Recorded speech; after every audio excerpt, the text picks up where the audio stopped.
नमस्कार बच्चों, चलिए आज हम लोग फार्मूला पर डिस्कशन करने जा रहे हैं।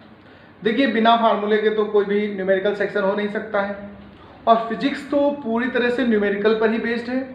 जितने भी कम्पिटिटिव एग्जाम्स हैं उनमें न्यूमेरिकल्स आते हैं, बोर्ड में बहुत से न्यूमेरिकल्स आते हैं, ध्यान रखिएगा। तो इसलिए हमें न्यूमेरिकल तो सीखना ही है। फिजिक्स एक तरीके से समझ लीजिए एक लायन है, ऐसा लायन है जिसके पास जो न्यूमेरिकल हैं वो दांत यानी टीथ और पंजों का काम करते हैं।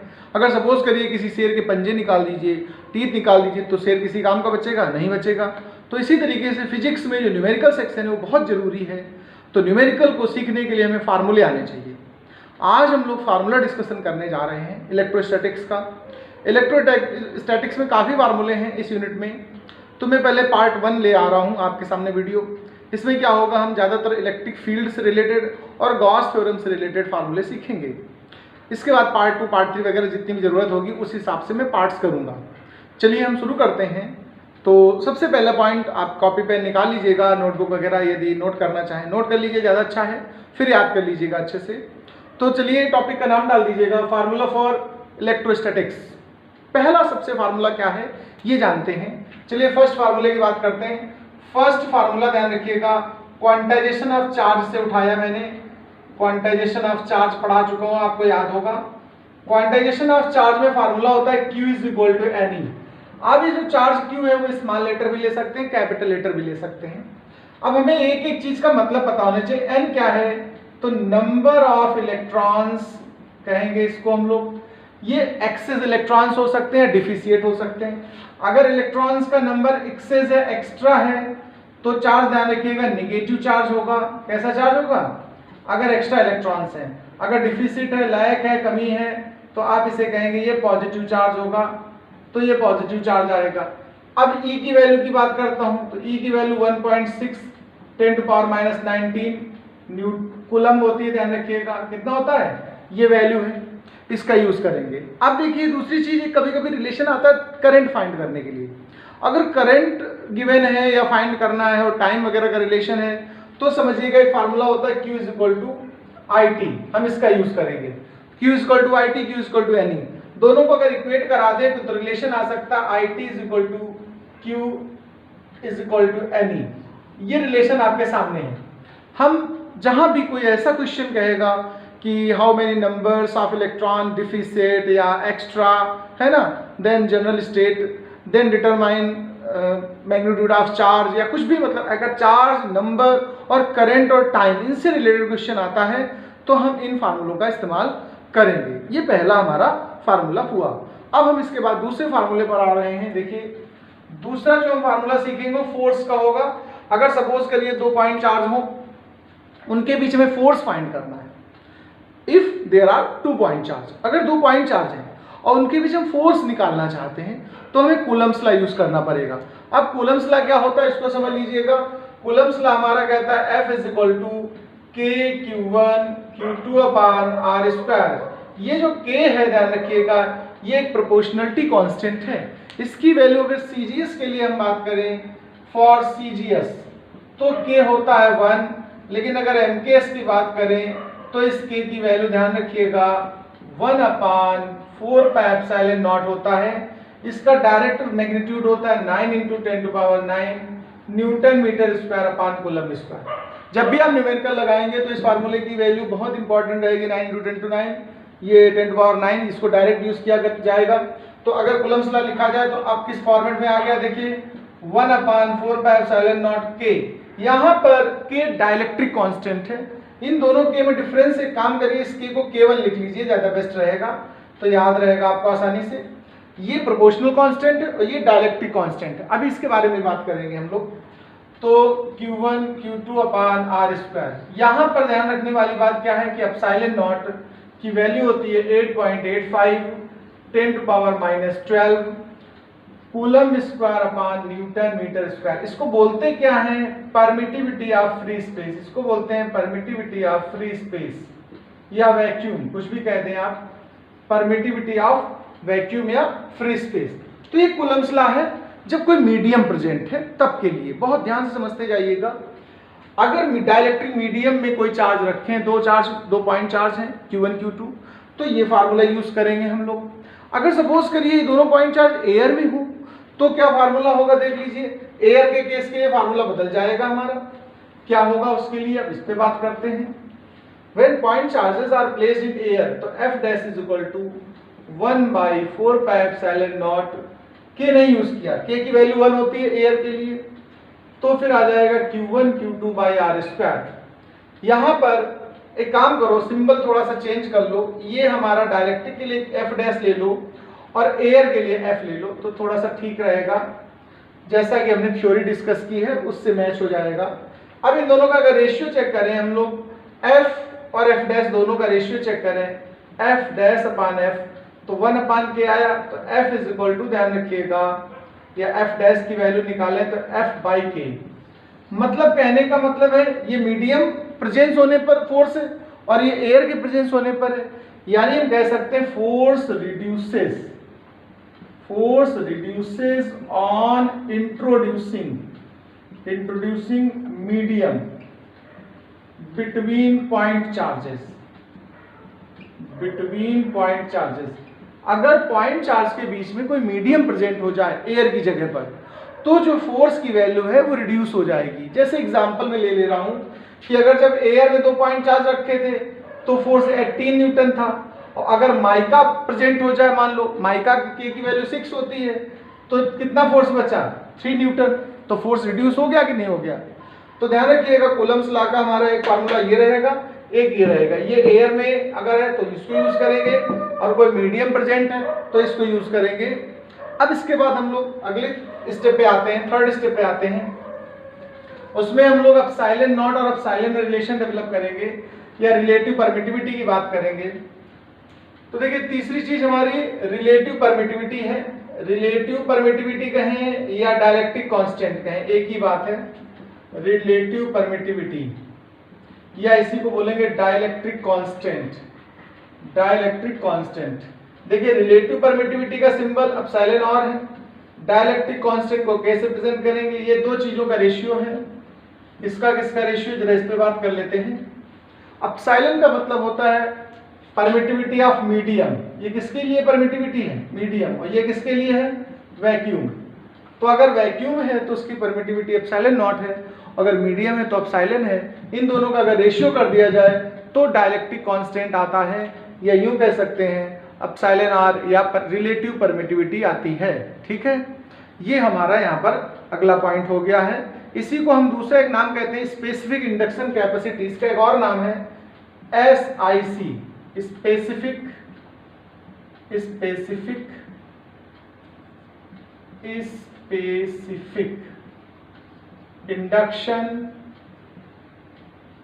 Induction capacity.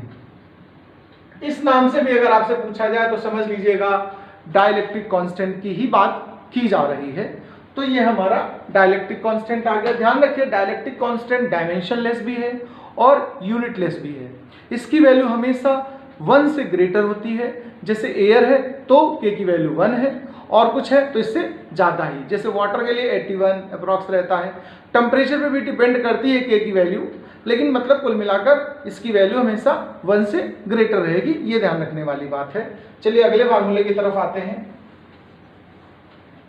नेक्स्ट जो फार्मूला हम लोग सीखने जा रहे हैं वो यूज करेंगे हम लोग सीधा सीधा। अगर कोई मीडियम प्रेजेंट हो, जैसे कहने का मतलब एक पॉइंट चार्ज ये है और एक पॉइंट चार्ज ये है, इन दोनों के बीच एयर तो है, लेकिन पार्शियली अगर हम डाइलेक्ट्रिक भर दें, देखो पार्शियली, पूरी डिस्टेंस आ रहा है, तो हम कहेंगे when dielectric partially placed, when dielectric partially placed between 2 point charges. अगर 2 पॉइंट चार्ज के बीच में पार्शियली फील्ड हो जाए तो कूलम्स लॉ कैसा बनेगा, ये सुनिएगा। 1/4 pi epsilon not K Q1 Q2 जैसा था वैसे ही रहेगा, बस डिस्टेंस की जगह मॉडिफिकेशन हो गया। ध्यान रखिए पूरे में तो R डिस्टेंस में तो एयर थी, उसमें से कितनी डिस्टेंस कम हो गई, T डिस्टेंस। लेकिन T के एवरेज में डिस्टेंस बढ़ी, वो कितनी बढ़ती है वो ध्यान रखिए, उसको बोलते हैं इक्विवेलेंट डिस्टेंस या इक्विवेलेंट लेंथ टी रूट के, ध्यान रखिएगा, और इसका स्क्वायर। ये हमारा कूलम्ब्स लॉ का एक नया फॉर्मेट बनेगा। ये तब यूज हुआ जब इसमें डाइलेक्ट्रिक कांस्टेंट को हम लोगों ने इंट्रोड्यूस किया। हाँ ध्यान रखिएगा, ये तब यूज करेंगे हम लोग जब डाइलेक्ट्रिक कांस्टेंट यहाँ पर हम लोग ऑलरेडी डाल देंगे। फिर यहाँ पर कांस्टेंट के का यूज नहीं किया जाएगा, इसी फॉर्मेट में रहेगा। ये न्यूटन इसका आपका फोर्स का मैग्नीट्यूड आ जाएगा। ये तब की वैल्यू है जब हम लोग कोई partially dielectric constant fill up कर देते हैं उस समय। अब हम लोग जा रहे हैं इलेक्ट्रिक फील्ड की तरफ सीधे डायरेक्ट। इसके बाद अगला पॉइंट हम इलेक्ट्रिक फील्ड कैलकुलेट करेंगे। इलेक्ट्रिक फील्ड, इलेक्ट्रिक फील्ड का फार्मूला क्या होता है इस पे बात करते हैं। देखिए इलेक्ट्रिक फील्ड जो होता है वेक्टर क्वांटिटी है, वो फोर्स और टेस्ट चार्ज का रेशियो है, सीधा सीधा E is equal to F by Q naught. अब अगर यूनिट की बात करें तो न्यूटन पर कूलम्ब। अगर इलेक्ट्रिक फील्ड यहीं पर हम due two point charge find कर रहे हो, ड्यू टू पॉइंट चार्ज, अगर आपसे कहा जाए इलेक्ट्रिक फील्ड फाइंड करिए ड्यू टू पॉइंट चार्ज, तो फार्मूला बदल जाएगा 1/4πε0 q बाई आर स्क्वायर। ये q ही पॉइंट चार्ज है। यहाँ पर एक बात ध्यान रखिएगा, इलेक्ट्रिक फील्ड की जो वैल्यू है वो डिस्टेंस की स्क्वायर का इनवर्सली है, E प्रोपोर्शनल 1/r स्क्वायर है। ये हमारा निकल गया है electric field due two point charge. अब इसके बाद अगर हम कोई रिंग ले लें, फील्ड ड्यू टू रिंग, अब हम चार्ज रिंग पे बात कर रहे हैं, field due to charge ring at axial point, और उसके भी एक्सियल पॉइंट पर फील्ड निकालते हैं। तो देखिए एक ये रिंग है, सपोज करिए इसके एक्सियल पॉइंट पर x डिस्टेंस पर इस फील्ड की रेडियस आप a ले लीजिए। यहां पर हम फील्ड निकालने जा रहे हैं E की वैल्यू, तो उसका फार्मूला रहेगा 1/4πε0। यहां पर qx, ये जो डिस्टेंस है x है, अपान में x square plus a square whole power 3/2, ये 3/2 पावर है। ये हमारा एक्सियल पॉइंट पर अगर कभी निकालना है किसी चार्ज रिंग को चार्ज कर रखा है, उसके सेंटर से सामने एक्सियल पॉइंट पर x डिस्टेंस पर कोई पॉइंट है, वहां अगर हम इलेक्ट्रिक फील्ड निकालना चाहते हैं तो ये फार्मूला यूज होगा। इसी जगह एक और चीज ध्यान रखने वाली बात है, इस वाली रिंग के कितनी डिस्टेंस पर दोनों तरफ फील्ड मैक्सिमम होगी। तो इसको याद रखना है, जो फील्ड की मैक्सिमम वैल्यू होती है वो आपकी दोनों तरफ इस तरफ हो, यानी प्लस a/√2 डिस्टेंस पर, या फिर दूसरी तरफ माइनस a/√2 डिस्टेंस पर। यहां पर इलेक्ट्रिक फील्ड अगर इस डायरेक्शन को फील्ड मान लिया जाए तो ये मैक्सिमम इलेक्ट्रिक फील्ड की पोजीशन है। यानी अगर कोई रिंग है तो वहां इलेक्ट्रिक फील्ड कहां पर मैक्सिमम वैल्यू देगा, तो लेफ्ट और राइट दोनों तरफ a/√2 डिस्टेंस पर फील्ड हमेशा मैक्सिमम आएगी इस रिंग के। और मैक्सिमम फील्ड की वैल्यू कितनी होगी, मैग्नीट्यूड कितना होगा, अब हम उसकी बात करते हैं। ई मैक्सिमम कितना निकलेगा अगर रिजल्ट निकाला जाए तो अगर मैक्सिमम रिजल्ट निकालना हो तो इसी फार्मूले से सॉल्व करते हैं। हम लोग करेंगे अगर मैक्सिमम मिनिमा के लिए dE/dx करेंगे, फिर सिंप्लीफाई करके 0 करते हुए सिंप्लीफाई कर देंगे, फिर बाद में x की जो वैल्यू आएगी वो यहाँ पुट कर दी जाएगी, उससे हमारा E मैक्सिमम फाइंड होगा। E मैक्सिमम की वैल्यू q/6√3, ध्यान रखिएगा जो E मैक्सिमम आता है वो q/6√3 पाई, हम लोग x की वैल्यू को पुट करके यहाँ से सॉल्व करते हैं, πε0, और a जो डिस्टेंस थी वो रख दीजिए, यहाँ पर a रख देंगे, डिस्टेंस का स्क्वायर रहता है यहाँ पर a स्क्वायर। तो ये मैक्सिमम फील्ड निकल के आता है। इसके बाद हम लोग अब अगला पॉइंट बढ़ा रहे हैं। देखिए नेक्स्ट पॉइंट पर आते हैं। नेक्स्ट पॉइंट हमारा डाइपोल मोमेंट के लिए बात करेगा, इलेक्ट्रिक डाइपोल। तो ये तो रिंग की वजह से हो गया है, अब हम पहुंचते हैं डाइपोल की तरफ। तो देखिए इलेक्ट्रिक डाइपोल होता क्या है, पहले तो इसको मैं बता देता हूँ एक लाइन में। इलेक्ट्रिक डाइपोल का मतलब एक ऐसा सिस्टम जिसमें दो चार्ज हो, 2 पॉइंट चार्ज हो, वो नेचर में एक जैसे हो, जैसे माइनस और प्लस है, मतलब नेचर अपोजिट हो और मैग्नीट्यूड इक्वल हो। When 2 point charges of equal magnitude but opposite nature are kept at some distance, ये डिस्टेंस आप कुछ भी ले सकते हैं, मैंने 2l ली रखी है। तो जो डाइपोल मोमेंट होगा वो कितना होगा ये तुम्हें यहाँ पर लर्न करना है। तो अगर हम बात करें डाइपोल मोमेंट की, तो dipole moment P equal to कोई भी एक चार्ज ले लीजिए और उनके बीच की जो डिस्टेंस है वो ले लीजिए, ये हमारा डाइपोल मोमेंट होगा। ये ध्यान रखिएगा वेक्टर क्वांटिटी है, इसकी डायरेक्शन ध्यान रखिएगा नेगेटिव चार्ज से लेकर पॉजिटिव चार्ज की तरफ होती है, पॉजिटिव चार्ज। ये डायरेक्शन अगर कभी P की पूछी जाए तो ये आप कहेंगे ये हमारा इस तरीके से डायपोल मोमेंट P निकल आया है। डायपोल मोमेंट की वजह से अब हम इलेक्ट्रिक फील्ड निकालेंगे, एक्सियल और नॉन एक्सियल और जनरल पॉइंट की बात करते हैं। तो देखिए अब सुनिए जरा, इस जगह बहुत ध्यान देने वाली बात है। हम फाइंड करेंगे electric field due to dipole. इसके 3 फार्मूले बनेंगे, 3 फार्मूला बनेंगे। पहला, एट लॉन्गिट्यूडिनल पोजीशन, लॉन्गिट्यूडिनल को ही हम एक्सियल नाम देते हैं, लॉन्गिट्यूडिनल पोजीशन कहें या फिर एक्सियल कहें। इसका जो रिजल्ट आता है E is equal to 1/4 pi epsilon naught. अगर मीडियम हो तो यहाँ K और ले लीजिए डाइलेक्ट्रिक कांस्टेंट, अगर मीडियम नहीं है तो फिर ऐसे रखिएगा, और ये होता है 2p/r³। थोड़ा सा ध्यान देना इस जगह पर, ये जो E प्रोपोर्शनल 1/r³ है ये डायपोल में है, पॉइंट चार्ज में r² था। अब सेकेंड सिचुएशन इसकी है एट ट्रांसवर्स पोजीशन, ट्रांसवर्स। अगर ट्रांसवर्स पोजीशन की बात करूं मैं तो फार्मूला देखिए इसका जस्ट हाफ हो जाएगा, 1/4 पाई एप्सिलॉन नॉट p/r³। ये इस तरीके से रिजल्ट आ जाएगा। सबसे इंपॉर्टेंट तीसरा है नॉन एक्सियल पर, एट जनरल पॉइंट भी कह सकते हैं उसको, जनरल पॉइंट और नॉन एक्सियल। तो अब नॉन एक्सियल का हम ऊपर लिख दे रहे हैं, जनरल पॉइंट या नॉन एक्सियल का फील्ड। जनरल पॉइंट पर या नॉन एक्सियल पर निकालना हो, तीनों सिचुएशन जरा पहले बता देते हैं। जैसे ये डायपोल है, ये -q, ये +q है, तो अगर पॉइंट यहां कहीं लाई कर रहा है तो ये एक्सियल बोलेंगे या लॉन्गिट्यूडनल। अगर पॉइंट मिड पॉइंट से ऊपर की तरफ यहां है तो इसे हम लोग बोलते हैं ट्रांसवर्स पोजीशन। और अगर कहीं ऐसे तिरछा इस तरफ है ऐसे, तो इसे बोलते हैं जनरल पोजीशन या फिर नॉन एक्सियल पोजीशन। तो नॉन एक्सियल पोजीशन पर अगर इलेक्ट्रिक फील्ड की बात करूं मैं तो इसका रिजल्ट देखिए, थर्ड केस नॉन एक्सियल में क्या आता है, 1/4 पाई एप्सिलॉन नॉट p/r³। यहाँ एक फैक्टर बढ़ जाता है 1 + 3 cos² थीटा। ये जनरल पोजीशन का इलेक्ट्रिक फील्ड का फार्मूला है, ये जनरल पोजीशन का फील्ड है। और अगर हम जनरल पोजीशन पर फील्ड की डायरेक्शन जो आई है वो tan phi फाइंड करें तो जितना ये एंगल है थीटा, इसकी हाफ वैल्यू ले लें तो ये हमारा रिजल्टेंट जो फील्ड है जनरल पॉइंट पर, उसके लिए एंगल फाइंड हो जाता है। ये एक कंडीशन आपकी आ गई electric field at general point. अब हम लोग अगले पॉइंट पर टॉर्क की तरफ जाते हैं। अगर कोई डायपोल है, इलेक्ट्रिक डायपोल है, और उसको अगर हमने इलेक्ट्रिक फील्ड में रख दिया है तो उस पर एक टॉर्क काम करने लगता है। उस टॉर्क की वैल्यू क्या होती है, देखिए, torque on dipole.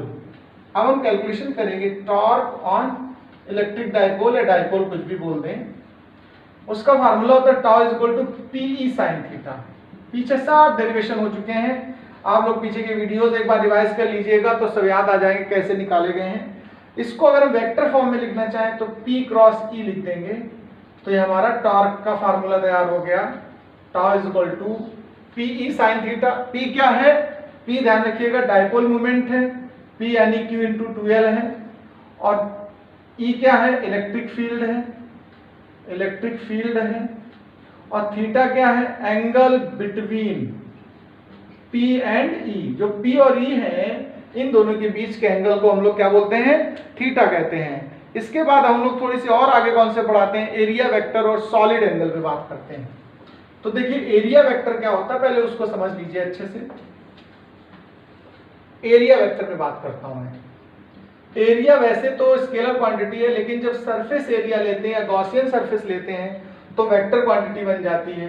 Area vector is equal to n∅a। ये जो n∅ है इसको क्या बोलते हैं, यूनिट वेक्टर बोलते हैं, इसका नाम है यूनिट वेक्टर। ये है magnitude of area, magnitude of area. तो इससे ये एरिया वेक्टर फॉर्म होता है। इसके बाद आप समझ लीजिएगा सॉलिड एंगल के बारे में, पढ़ तो सब चुके होंगे आप, लेकिन फिर भी हम दोबारा बता दे रहे हैं। सॉलिड एंगल ध्यान रखिएगा डी ओमेगा से डिनोट करेंगे, ये dA/r² होगा। अगर स्लैंट एरिया हो, मतलब कुछ इस तरीके का हो, पीछे डस्टबिन जैसा ढक्कन होता है ऐसे, तो इस जगह इसका हॉरिजॉन्टल कंपोनेंट लेते, ध्यान रखिए इसका dA इधर चला जाता है, थीटा एंगल, तो इस तरफ direction D A cos theta की होती। तो अगर कभी इसकी बात करूं तो ये हो जाएगा D A cos theta upon में हो जाएगा आर स्क्वायर। ये हमारा सॉलिड एंगल है। अब होल सॉलिड एंगल की बात करें अगर at the centre, total value अगर इसकी बात करें ओमेगा की, तो वो 4 पाई स्टेरेडियन होती है, ध्यान रखिएगा 4 पाई स्टेरेडियन। ये आपका सॉलिड एंगल का इंट्रोडक्शन हुआ। अब हम लोग बढ़ रहे हैं इलेक्ट्रिक फ्लक्स पढ़ने के लिए।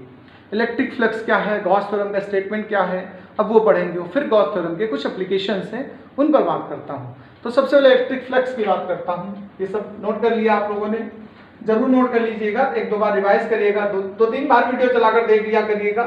बार बार रिपीट करेंगे तो अच्छे से समझ में आ जाएगा और याद रहेगा, ठीक है। अब इलेक्ट्रिक फ्लक्स की बात करते हैं। इलेक्ट्रिक फ्लक्स क्या होता है इसको समझ लीजिएगा। इलेक्ट्रिक फ्लक्स, देखिए सिंबल इलेक्ट्रिक फ्लक्स का फाई है। ये होता है closed surface integration of E dot D ए।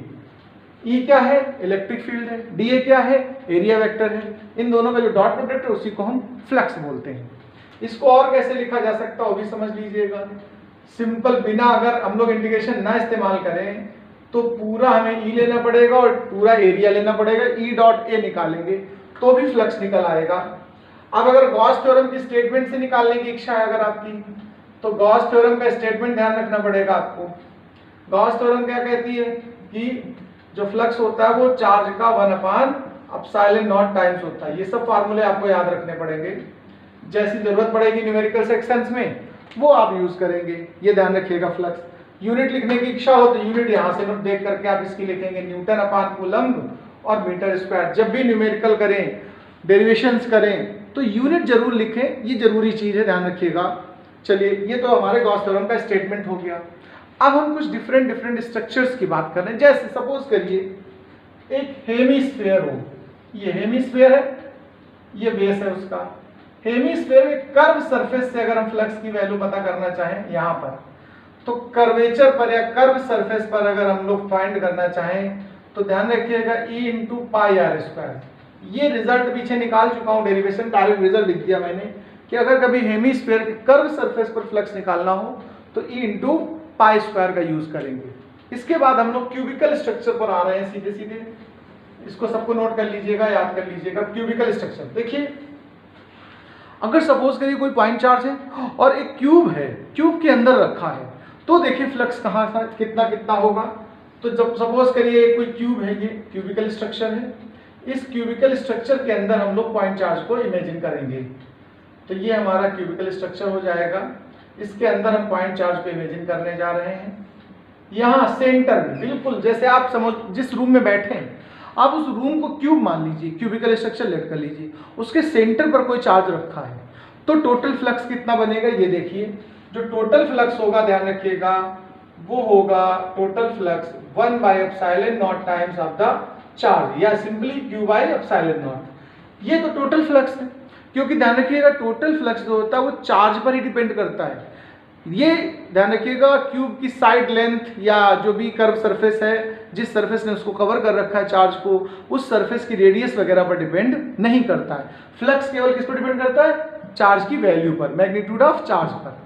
तो ये पहली बात तो टोटल फ्लक्स। लेकिन अगर हम इस फ्लक्स की वैल्यू सिंगल फेस पे फाइंड करना चाहें, ये सिंगल फेस है, तो अगर सिंगल फेस से फाइंड करना चाहें आप कितना पास हो रहा है, तो टोटल कितने फेस होते हैं क्यूब में, अगर आप काउंट करें तो देखिए 1 2 3 4 5 6, यानी कमरे में काउंट कर लीजिए, 4 दीवारें हो गई, एक नीचे का हिस्सा हो गया, ऊपर रूफ हो गई, तो टोटल 6 फेस हुए। तो एक सिंगल फेस से अगर फाइंड करेंगे तो टोटल फ्लक्स का कितना हिस्सा पास होगा सिंगल फेस से, 6 टाइम्स 1/6 ऑफ Q/ε0। ये होगा फेस का पास होने वाला हिस्सा। अगर हम कॉर्नर का फ्लक्स फाइंड करना चाहें तो टोटल कॉर्नर कितने होते हैं भाई, आप बता सकते हो?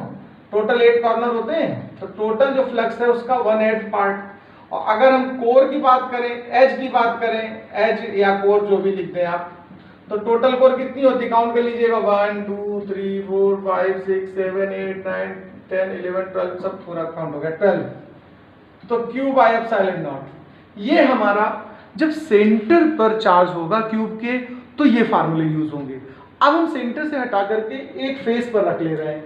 अगर हम कहें एक फेस पर चार्ज रखा हो, यहां पर पॉइंट चार्ज रखा हो, तो टोटल फ्लक्स कितना होगा, तो फ्लक्स टोटल तब भी इतना ही होगा लेकिन ध्यान रखिएगा इसको क्लोज करने के लिए हमें एक और क्यूब इमेजिन करना पड़ेगा आगे बढ़ा करके। इसमें ऐसे देखिए इस तरीके से आप सोच लीजिएगा थोड़ा सा कि हमें यहाँ पर ऐसे ऐसे इमेजिनेशन करना पड़ेगा, कुछ इस तरीके। एक और क्यूब बना लिया हम लोगों ने।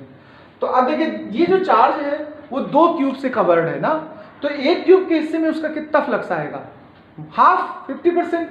तो टोटल फ्लक्स तो इतना होगा, लेकिन सिंगल क्यूब के हिस्से में अगर हम फाइंड करें, सिंगल क्यूब के हिस्से में, तो उसका कौन सा पार्ट आएगा, 1/2, हाफ, सेकेंड पार्ट। अब इसी तरीके से इस चार्ज को हम कॉर्नर पे इमेजिन करने जा रहे हैं। देखिए अगर किसी एक कॉर्नर पे इमेजिन कर लिया जाए ये charge, when point charge place at the corner, ये आप पॉइंट लिखते जाइएगा हेडिंग, व्हेन चार्ज प्लेस्ड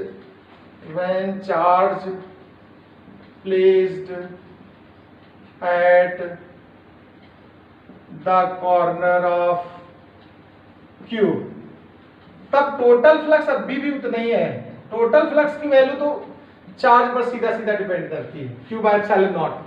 लेकिन अगर आपसे पूछा जाए कि इसमें से इस वाले फ्लक्स के इस वाले फेस में, यानी पहले एक सिंपल एक हिस्से में कितना आएगा, तो देखिए जब कॉर्नर पर हम लोग चार्ज को रखते हैं, आप इमेजिन करिएगा कोई स्ट्रक्चर, जैसे मान लीजिए ऐसे क्यूबिकल स्ट्रक्चर होगी आपकी, क्यूबिकल इमेजिन करिए इसको, यहाँ पर अगर चार्ज रखेंगे तो इसको क्लोज तब कर सकते हैं जब एक क्यूब यहाँ रखा हो, एक क्यूब यहाँ रखा हो, एक यहाँ रखा हो, टोटल 4 हो गए, और ऊपर के कॉर्नर में अगर चार्ज है तो 4 इसके ऊपर और लेने पड़ेंगे, तो टोटल 8 क्यूब मिलकर के एक कॉर्नर पे रखे चार्ज को क्लोज करता है।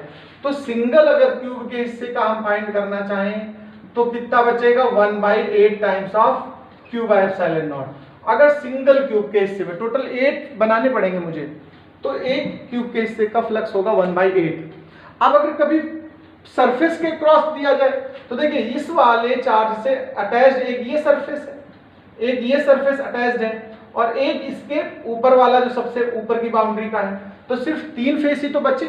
तो अगर इस सिचुएशन में कभी क्वेश्चन फेस के क्रॉस अगर फाइंड करा रहा हो तो ध्यान रखिएगा जो इसके हिस्से का आया उसका भी 1/3 लिया जाएगा, 1/3 ऑफ दिस, तो यानी हो जाएगा 1/24 Q बाय एप्सिलॉन नॉट। ये सिंगल फेस से पास होगा अगर हमने चार्ज को क्यूब के कॉर्नर में रखा है तो। ध्यान रखिएगा। इसके अगले आर्टिकल पर हम आते हैं, फिर ये तो फेस की बात हो गई हमारी। इसके बाद हम लोग इनफाइनाइट लेंथ वगैरह पर बात करेंगे। अगर एक कंडक्टर सपोज कर लीजिएगा, या सिलिंड्रिकल कंडक्टर हो या नॉर्मल कंडक्टर हो, वायर जैसा हो, तो हम कहेंगे इलेक्ट्रिक फील्ड। अब अगले पॉइंट पे बात करता हूं, ध्यान दीजिए जरा। Electric field due to infinite long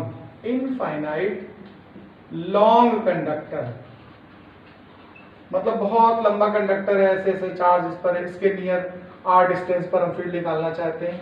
तो फार्मूला था 1/2 पाई एप्सिलॉन नॉट, याद करिए, लैम्डा बाई r।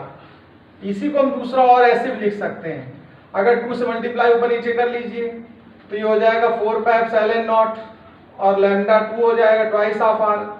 अब यहाँ आपके सामने एक नई वैल्यू आ गई, लैम्डा।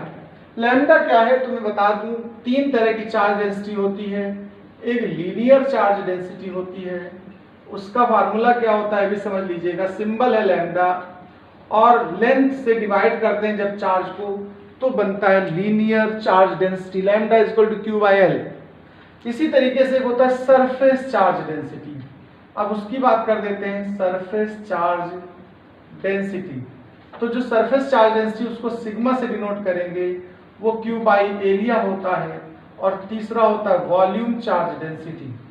वॉल्यूम जो चार्ज डेंसिटी है वो क्या होता है, इसको भी जान लीजिएगा, उसको रो से डिनोट करते हैं, और Q बाई V होता है, ये हमारा वॉल्यूम चार्ज डेंसिटी। तो ये वहां से निकला हुआ है, ये इनफाइनाइट कंडक्टर है, एक्सटेंशन इसकी लेंथ इनफाइनाइट है, उसकी वजह से निकाला हम लोगों ने।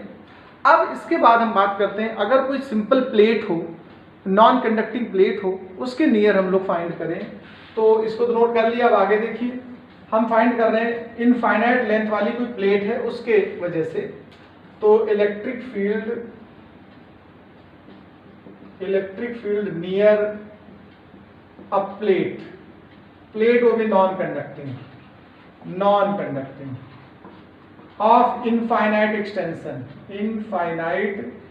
एक्सटेंशन, बहुत बड़ी प्लेट है उसकी वजह से फील्ड। तो E इज इक्वल टू ध्यान रखिएगा सिग्मा बाई 2 एप्सिलॉन नॉट आएगा। इसके बाद जो पॉइंट आता है ध्यान रखिएगा, इसके बाद का पॉइंट अगला है, अगर दो चार्ज प्लेट्स हैं, पैरेलल प्लेट्स हैं, एक पॉजिटिव चार्ज एक नेगेटिव चार्ज है, तो उनके बिटवीन पॉइंट पर फील्ड कितना होगा और आउटसाइड पॉइंट पर कितना होगा। तो देखिए field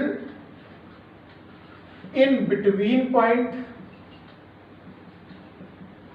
and outside of charge plate. तो देखिए इसके लिए हम लोग क्या करेंगे, दो प्लेट्स इमेजिन कर लीजिए, एक ये सपोज करिए प्लस चार्ज वाली है और एक दूसरी ये है वो माइनस चार्ज वाली है। इसके बिटवीन किसी पॉइंट पर हम लोग फाइंड करेंगे और आउटसाइड पॉइंट पर। तो देखिए बिटवीन पॉइंट अगर आप E फाइंड करते हैं तो सिग्मा बाय एप्सिलॉन नॉट आता है, ध्यान रखना है आपको, और आउटसाइड पॉइंट पर अगर निकालते हैं तो 0 आता है। ये सब निकाल चुके हैं हम लोग, डेरिवेशंस पीछे हो चुके हैं, गॉस थ्योरम के एप्लीकेशन है ये, इनको याद करना है आपको। इसके बाद अब हम बात करते हैं सीधा सीधा एक स्फेरिकल है, कोई स्फेरिकल सेल है, उसके आउटर पॉइंट पर और इनर पॉइंट पर और सरफेस पर फील्ड की बात करते हैं। तो देखिए चलिए अगला पॉइंट बात करते हैं। सबसे पहले electric field due to spherical shell, ये तो आर्टिकल का नाम है, electric field due to spherical shell. अब स्फेरिकल सेल की वजह से फील्ड की बात करते हैं। तो देखिए एक स्फेरिकल सेल ले लीजिए, ये है, इस पर ही चार्ज डिस्ट्रीब्यूट कर रखा है आपने Q, ये Q चार्ज इस पर डिस्ट्रीब्यूट है, इसकी रेडियस को R ले लीजिए। तीन सिचुएशन पर हम लोग फील्ड निकालेंगे, पहला आउटर पॉइंट, दोबारा सरफेस पर और तीसरा इनर। तो चलिए आउटर पॉइंट की अगर बात करें तो यहाँ से गॉसियन सरफेस होता है, तो ये डिस्टेंस आप स्मॉल r ले लीजिए। अब हम लोग सबसे पहले E फाइंड करेंगे फर्स्ट पॉइंट आउटर पॉइंट पर, आउटसाइड पॉइंट पर। पहला केस हमारा आउटसाइड पॉइंट है, E out 1/4 pi epsilon not Q by R square, ये आप पीछे पढ़ चुके हैं। इसी में चाहे तो Q हटा करके सरफेस चार्ज डेंसिटी ले सकते हैं, वो होती Q बाई A, तो sigma is equal to Q by 4 pi R square. ये आपका इस पे कैपिटल R वाली रेडियस पर ही तो चार्ज डिस्ट्रीब्यूट है, तो ये यूज करें। यहाँ से Q की वैल्यू सिग्मा और 4 पाई R स्क्वायर यहाँ रख दीजिएगा। तो E आउटसाइड देखिए क्या बचेगा, सिंपल सिग्मा बचेगा, कैपिटल R स्क्वायर बचेगा, एप्सिलॉन नॉट बचेगा, स्मॉल r स्क्वायर बचेगा। ये E आउटसाइड के दो फार्मूले बने। अब हम यही पॉइंट आउटसाइड वाला जो पॉइंट वहां पर था वो सरफेस पर ले रहे हैं, तो हम सेकेंड केस कहेंगे एट द सरफेस। अब अगर हम सरफेस पर उस पॉइंट को इमेजिन करें तो R जो स्मॉल लेटर है वो देखिए, स्मॉल r जिसको लेट किया ये, वो रिड्यूस होकर के किसके इक्वल हो गया, कैपिटल R के, तो इसी जगह रख दीजिएगा। तो सरफेस पर फील्ड देखिए क्या बन रही है, 1/4 pi epsilon not Q by R square, या फिर ऐसे कह दीजिए, यहाँ रख लीजिएगा स्मॉल r कैपिटल R दोनों इक्वल हो गए, कट गए, तो सिग्मा बाई एप्सिलॉन नॉट। और केस थर्ड पे बात करता हूं, एट इनसाइड या इनर पॉइंट पर। अगर पॉइंट इनसाइड लिया तो गॉसियन सरफेस ये बनेगा। अब इस गॉसियन सरफेस के अंदर आपसे पूछूं मैं कि कितना चार्ज इनक्लोज्ड है, तो इसमें तो कोई चार्ज है ही नहीं, 0 चार्ज है, क्योंकि चार्ज किस तरफ है, बाहर है उसके। तो अगर चार्ज नहीं इनक्लोज होता है तो फील्ड की वैल्यू इनसाइड 0 होती है। ठीक है, अब इसके बाद हम अगला पॉइंट पढ़ेंगे जो पोटेंशियल से रिलेटेड होगा, वो नेक्स्ट वीडियो में, वो पार्ट 2 वीडियो होगा। नमस्कार।